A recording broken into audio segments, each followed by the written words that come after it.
It's been good. Hard to tell yet. Just one race in, and with it being a couple speedways to start. But, it's been all good stuff, and working through the change with the team and figuring out the sim world and getting everything lined up. But, overall, it's been good.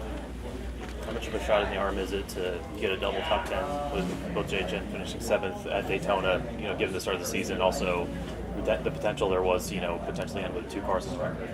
Yeah, it's good just to get out of Daytona with a solid day, is what you really want. So, yeah, it's a tough start to the schedule. You could go Daytona, Atlanta, and have 2 pretty bad weekends pretty quick and be in a bad spot in points pretty quick too. So nice to just start out in a good spot, hopefully rack up some more points here tomorrow, and have a shot to win too. We've run good here the last couple of years, so we'll see how it all plays out, but definitely nice to not be starting in a deficit.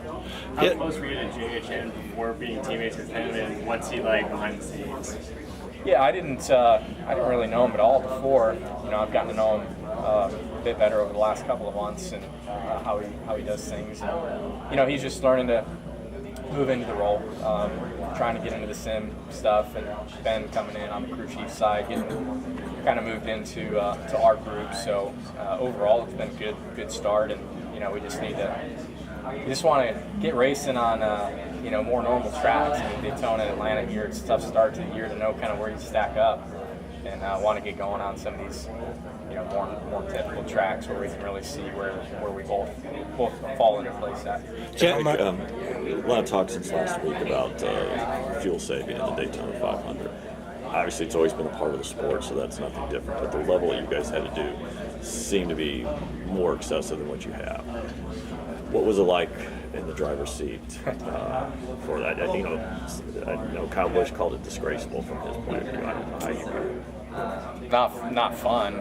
Unfortunately, you have to do it when everybody does it. If you don't, and you're leading the pack and running up front, you're just going to cycle right to the back on the pit stop with how much fuel you got to take, and then late in the game, you're pretty much out of it at that point. So it's not enjoyable on a speedway race, and here will be a similar race. I don't think it would be as bad with some handling coming into play, but we'll still have to save fuel. So yeah, it's not fun. I'd love to have a fix. I think there's maybe some stuff we can come up with, but they're rabbit holes too that it's going to go down and lead to other things. So I don't know. It would be nice to have a fix for it, an easy fix for it, but I don't think there is. Is there anything that to be looked at before Talladega now, or is that probably too soon? Or yeah, probably too soon. I think there's a lot of data that we have available that makes saving more valuable and knowing what we're truly gaining. Obviously not getting points for leading the most laps or leading a lap anymore. That affects it too, right? There's no value to leading laps other than the stage end. So that's changed things somewhat. So there's a handful of things, but both of those solutions, before Talladega would be hard to do. Yeah. The fuel saving we saw at Daytona, is it like, does it take a coordinated effort from like several cars, or is it just one car, the lead car can do it and then everyone else has to? No, it's not several cars. If you're in line and in the pack, you're saving fuel. The lead guy is at a disadvantage, and that's how the pack got so backed up. The lead guy finally just said, you know what, I'm not going to be the guy burning all the fuel. I'm just going to slow everybody down. And that's what happened at Daytona.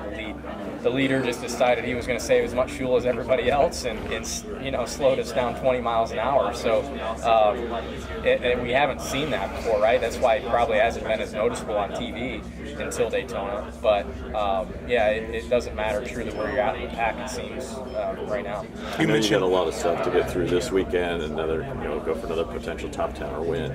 But what are you looking or hoping to see, or especially the next couple weeks with Vegas and Phoenix as it gets into that portion of the season? Yeah, I'm excited for those, just to good, bad, indifferent, know where we stack up. Obviously, we hope it's good. We want to go to Vegas, run well, Phoenix, run well, but even if we go and we have a tough day at Vegas, at least, okay, now we know where we're at.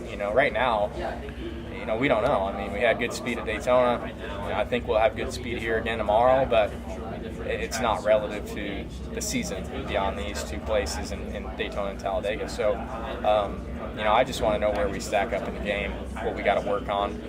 Right now we've implemented a lot of things and done a lot of things, but we don't know truly where we're at and what we got to get better at.